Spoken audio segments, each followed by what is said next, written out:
mulai juga. A'udzu billahi minasyaitonir rajim. Bismillahirrahmanirrahim. Qala Rasulullah sallallahu alaihi wasallam.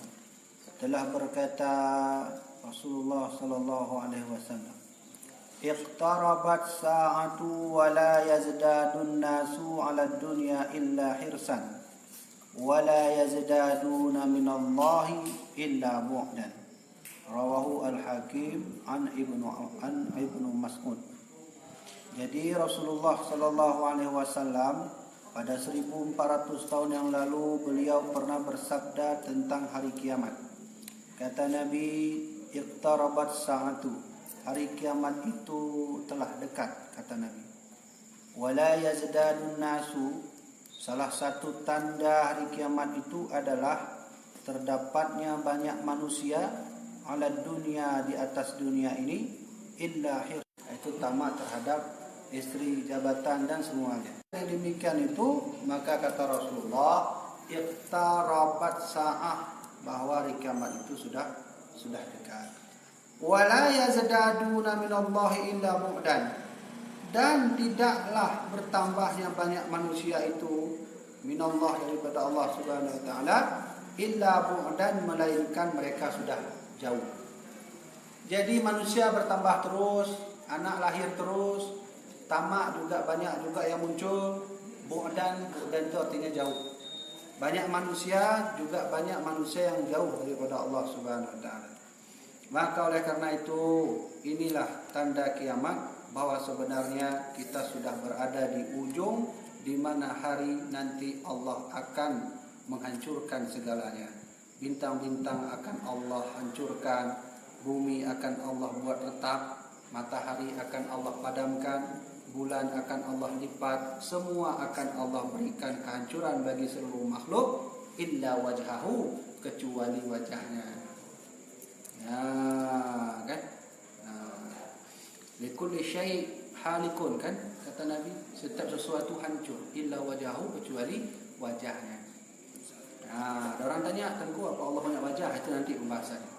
Jadi yang ingin saya katakan di sini, Nabi 1400 tahun yang lalu sudah berkata bahwa sesungguhnya kiamatnya sudah dekat. Mana tandanya? Tandanya banyak manusia yang lahir, banyak juga manusia yang berbuat tamak. Semakin banyak manusia yang lahir juga, maka semakin banyak juga manusia yang jauh dari Allah Subhanahu wa taala. Kalau sudah manusia jauh dari Allah, maka afatuddin, kata Nabi, afatuddinnya boleh. Afatuddinnya hancur agama. Ciri-ciri hancur agama itu banyak manusia bertamak, banyak manusia yang jauh dari Allah Subhanahu wa taala. Alhasil apa? Muncullah yang bernama nanti mujtahidun jahil, yaitu ulama-ulama bodoh. Kenapa ulama bodoh muncul? Karena ulama pintar sudah banyak meninggal. Kenapa ulama pintar tak ada lagi? Karena anak-anak mereka tak mau belajar agama lagi. Maka oleh karena itu penting nanti jika kita sudah menikah, masukkan anak ke dalam daya, ke dalam pesantren. Ya, Tengku, saya mau S3 anak. Ya, sama juga S3 nggak bisa baca kunut, sama juga. Gitu kan? Jadi kan? Ya, maka oleh karena itu, tanda kiamat itu salah satu diantaranya tandanya adalah manusia terus lahir, ketamakan juga lahir. Manusia terus banyak, tapi manusia juga semakin jauh dari Allah Subhanahu wa taala. Banyak tanda kiamat itu. Salah satunya yang ditulis oleh tanda kiamat ditulis oleh Syekh Ibnu Hajar Al-Haytami dalam kitab beliau bernama Qaul Mukhtasar fi Imamil Mahdil Muntadhar. Apa kata beliau? Kiamat tidak akan pernah terjadi ya, sebelum adanya ya gerhana muncul 2 kali dalam 2 tahun berturut-turut. Saya kalau khutbah Jumat selalu saya ulangi itu. Kenapa? Karena memang kita sudah berada di penghujung zaman. Apa kata Syekh Ibnu Hajar? Beliau mengutip beberapa hadis sahih lalu beliau letakkan di dalam kitabnya. Salah satu tandanya adalah kiamat tidak akan pernah terjadi. Imam Mahdi tidak akan pernah muncul kalau belum muncul gerhana 2 kali berturut-turut. Maksudnya apa? Dalam 2 tahun 2 gerhana muncul 2 kali. Dan itu telah terjadi tahun 1981 dan 1982. Di tahun 1981 terjadi gerhana pada tanggal ke-14 Ramadan tahun 1981. Kemudian di tahun 1981 juga di bulan Ramadan juga terjadi gerhana sekali lagi. 1 bulan terjadi 2 kali gerhana, yang sekali lagi muncul pada tanggal 28 Ramadan. Itu tahun 1981 terjadi 2 gerhana 2 kali dalam 1 bulan. Kemudian tahun 1982 muncul lagi gerhana 2 kali yang di bulan Ramadan juga, yaitu terjadi pada 15 Ramadan. Sekali lagi dalam bulan yang sama, di tahun yang sama, terjadi pada tanggal 29 Ramadan. Ini bukti bahwa apa yang dikatakan oleh Rasulullah 1400 tahun yang lalu terjadi pada tahun 1981, 1982. Maka oleh karena itu, kata Nabi, Imam Mahdi tak akan pernah muncul sebelum terjadinya gerhana 2 kali dalam 2 tahun. Kalaulah 1981 dan 1982 gerhana telah terjadi, maka tentunya Imam Mahdi sudah lahir.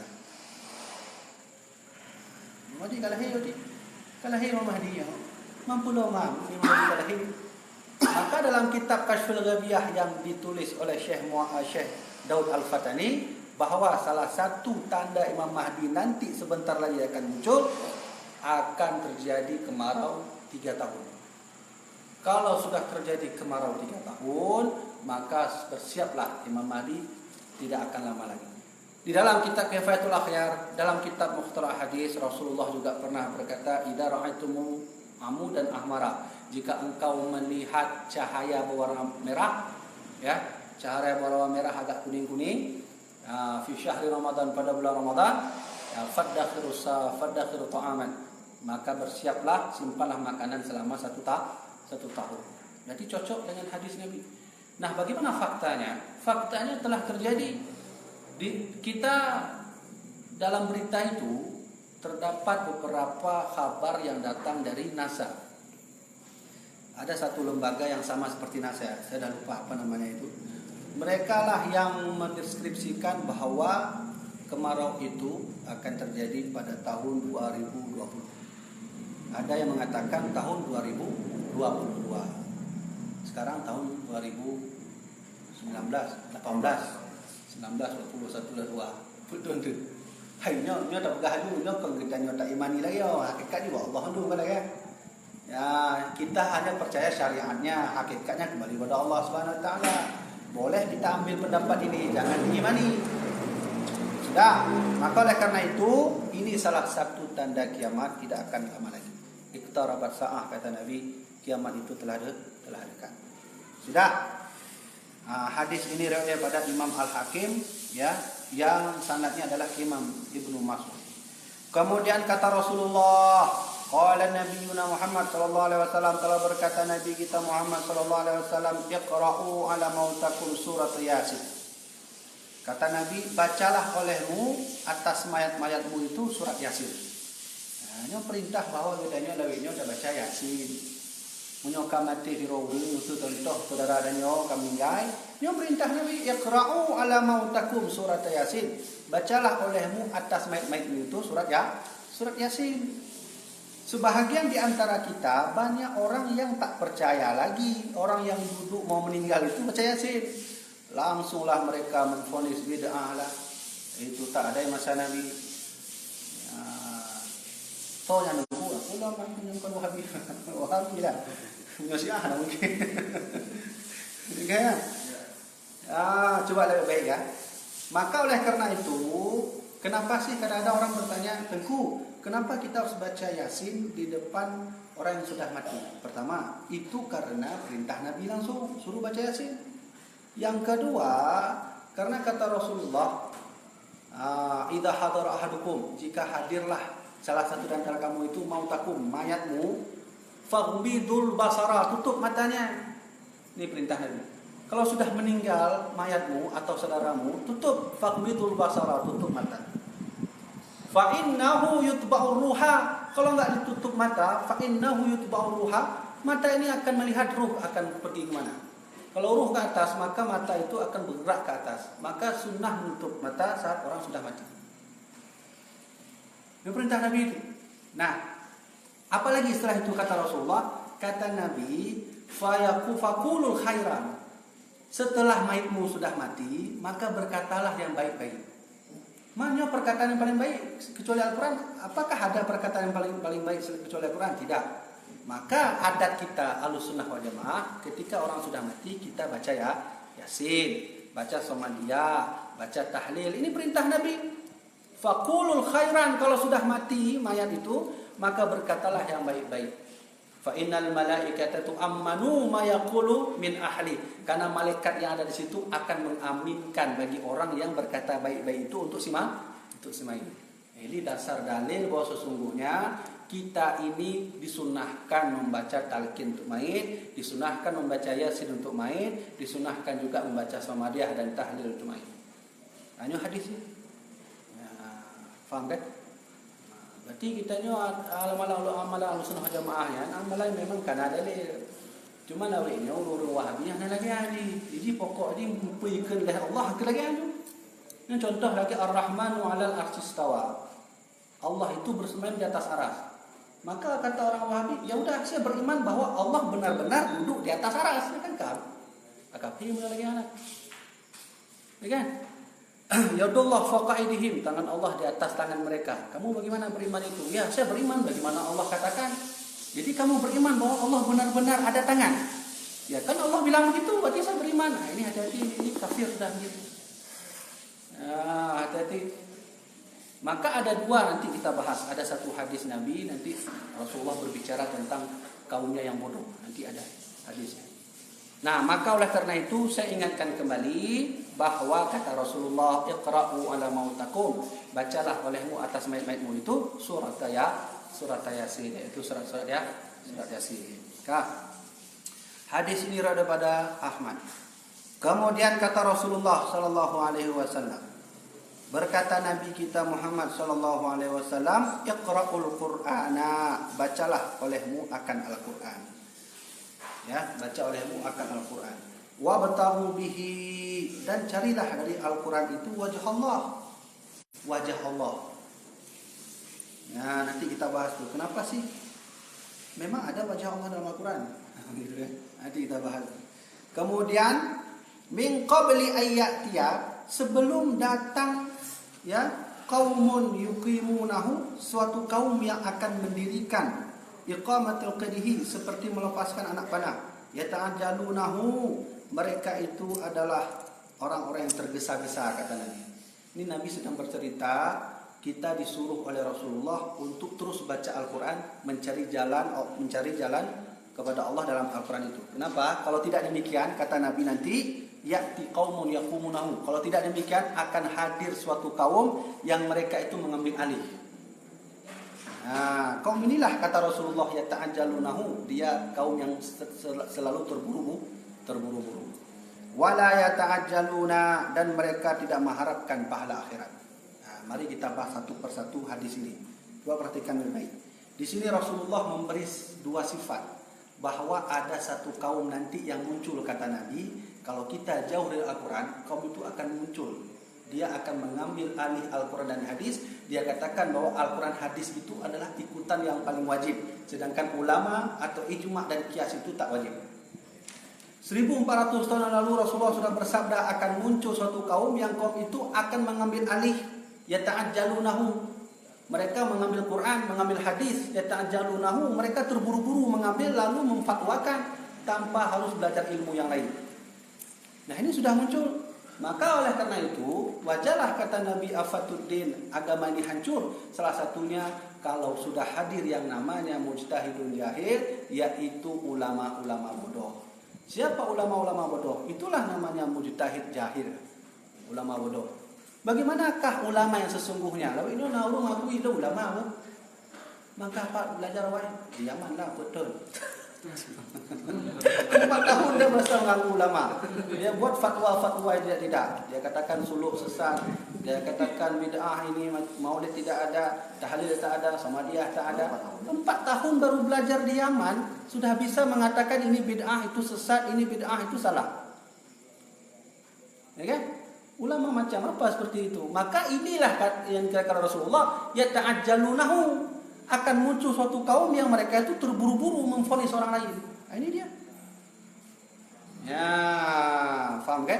Berarti ya ta'ajalunahum terburu-buru. Makanya di sisi lain Nabi pernah berkata, "Tata'ajjal minasyaitan." Terburu-buru itu datang dari syaitan. Maka berbuatlah, jangan terburu-buru.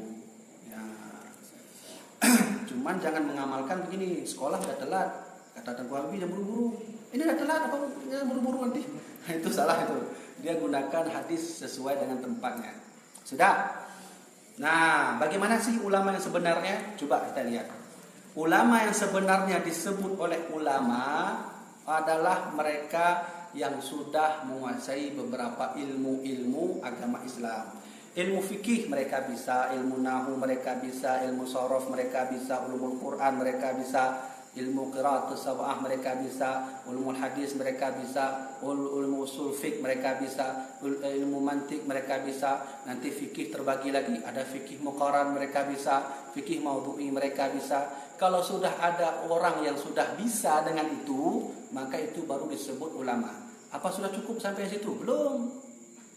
Almarhum Abu Syekh Muhyiddin Wali pernah berkata, syarat menjadi ulama harus 40 tahun bergelut di dayahnya, bergelut di kitabnya, bergelut dalam mengajarnya. Kalau 40 tahun sudah, maka dia baru disebut para ulama.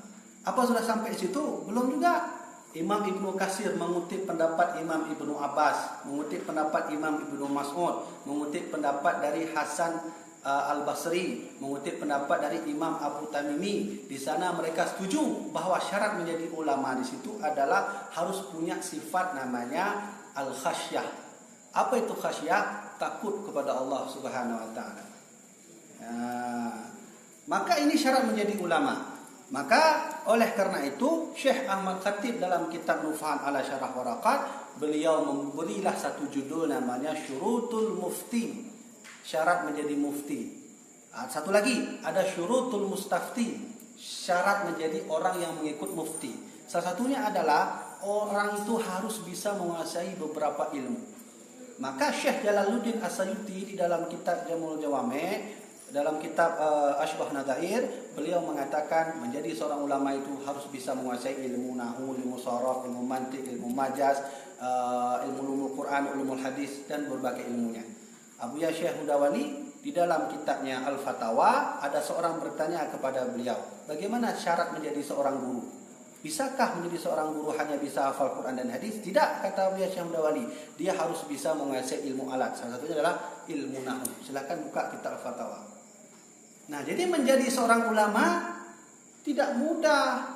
Harus banyak perjuangan, harus banyak penguasaan ilmu, harus banyak kita menguasai beberapa ilmu-ilmu yang lainnya. Maka Anas bin Malik pernah berkata, laisa al-ilmu laisa biriwayah. Ilmu itu bukan pada orang yang bisa menghafal hadis. 100.000 hadis dihafal. Bukan itu ulama, kata Anas bin Malik. Imam Ibnu Mas'ud juga demikian. Kata Imam Ibnu Mas'ud, al-ilmu laisa biriwayah. Ilmu itu bukan pada orang yang bisa hafal-hafal hadis, hafal Quran, bukan. Innamal ilmu bil khasyah. Sesungguhnya ilmu itu letak pada dia itu takut pada Allah enggak? Kalau dia takut pada Allah, itu baru namanya ilmu. Siapa yang bilang begitu? Imam Ibnu Abbas. Di mana kita bisa lihat? Di dalam kitab Ibnu Katsir. Oke?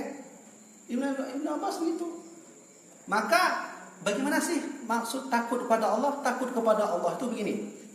Wah, itu salah. Kalau dia ingin memvonis kesalahan pada seseorang, maka dia berpikir dulu jangan sampai salah. Itu namanya khasyah, takut kepada Allah. Nah, sekarang tidak. Orang punya ilmu sedikit, dia vonis terus. Dia bilang ini bid'ah, dia bilang itu sesat. Suluk sesat, tarekat sesat.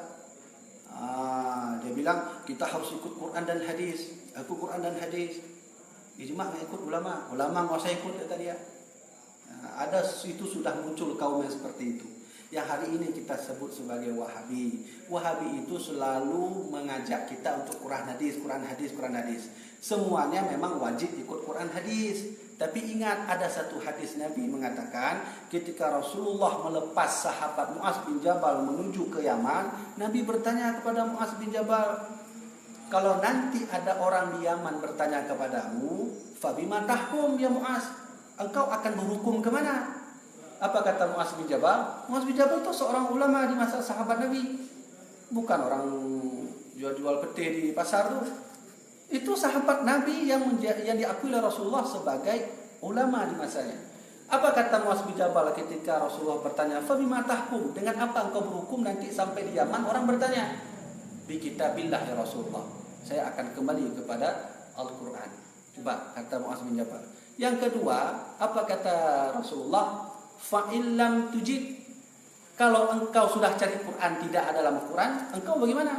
Fa bi sunnati Rasulillah sallallahu alaihi wasallam. Maka saya akan kembali kepada sunnah Rasulullah.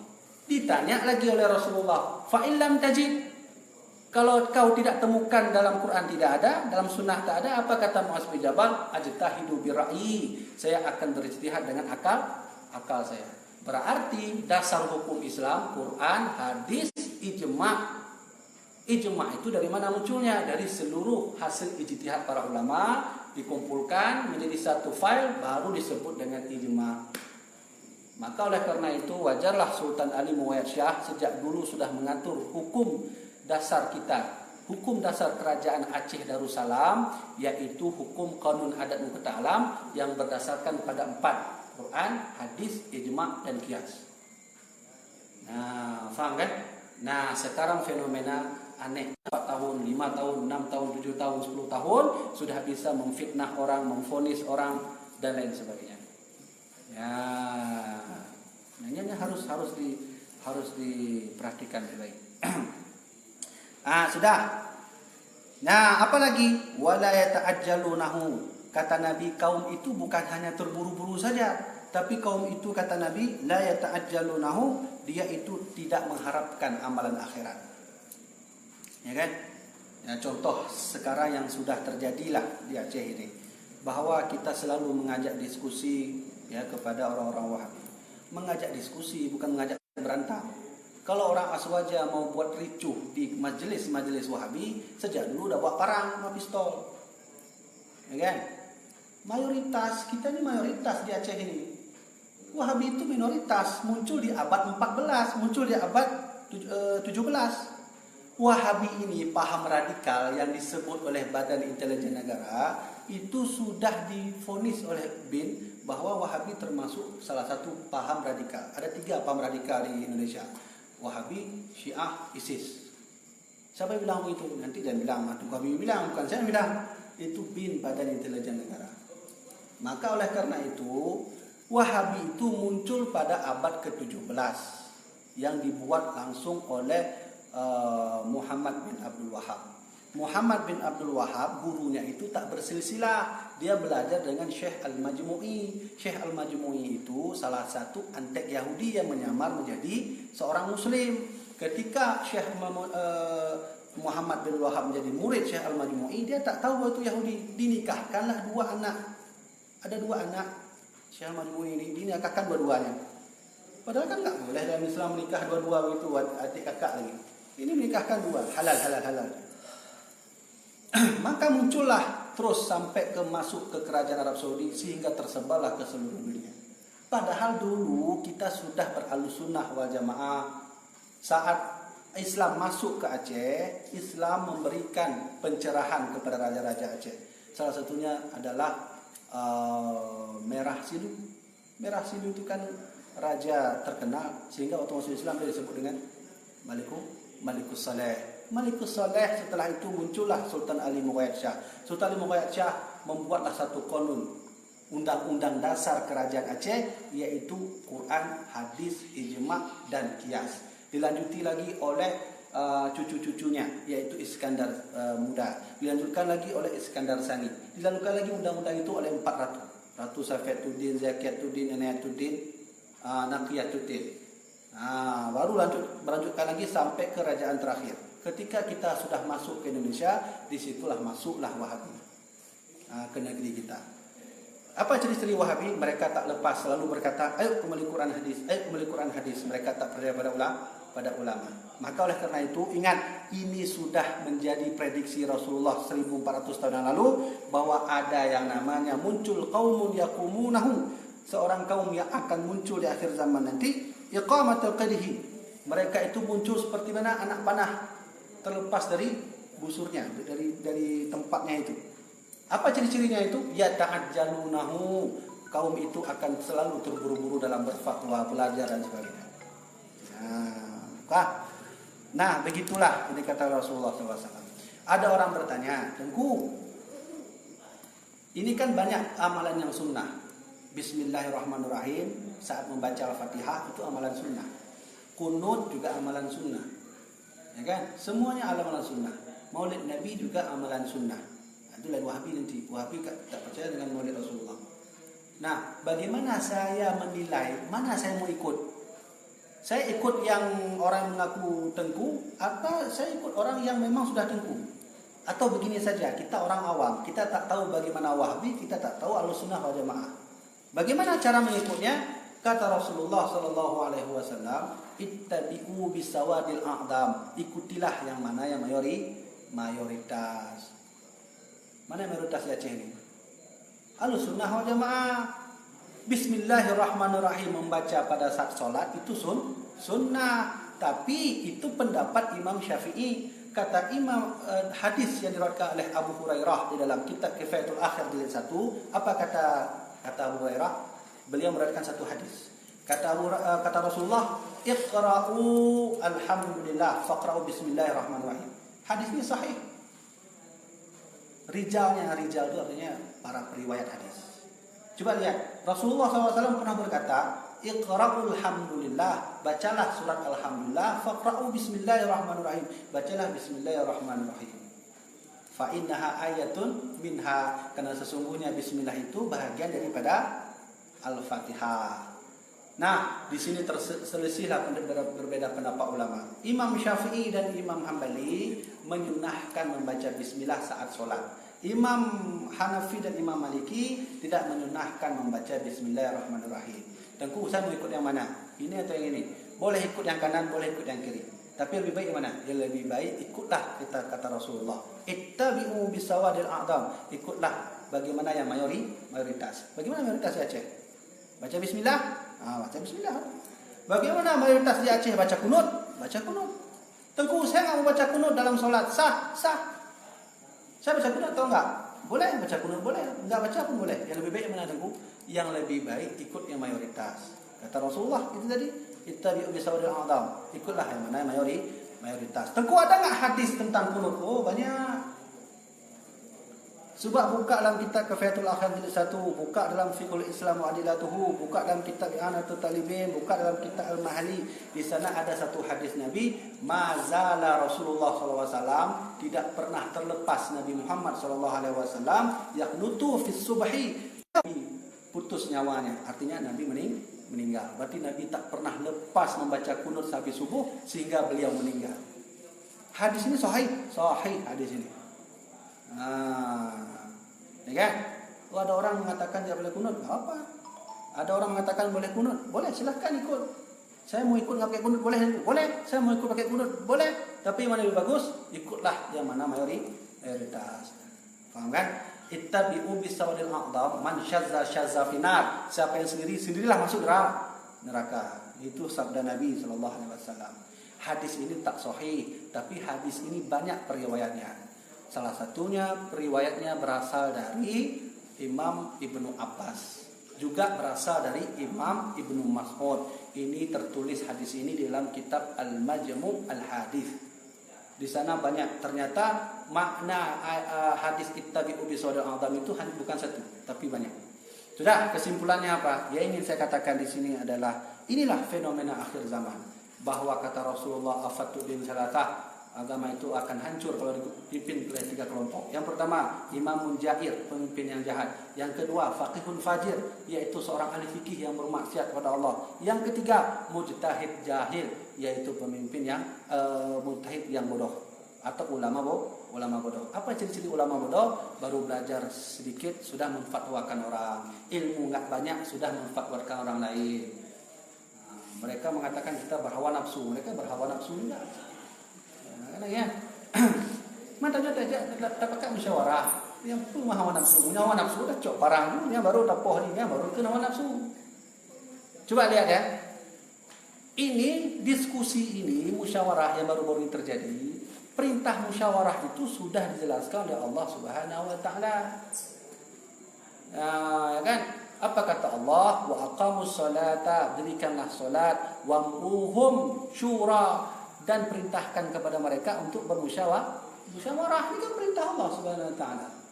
Apa kata Umar bin Khattab?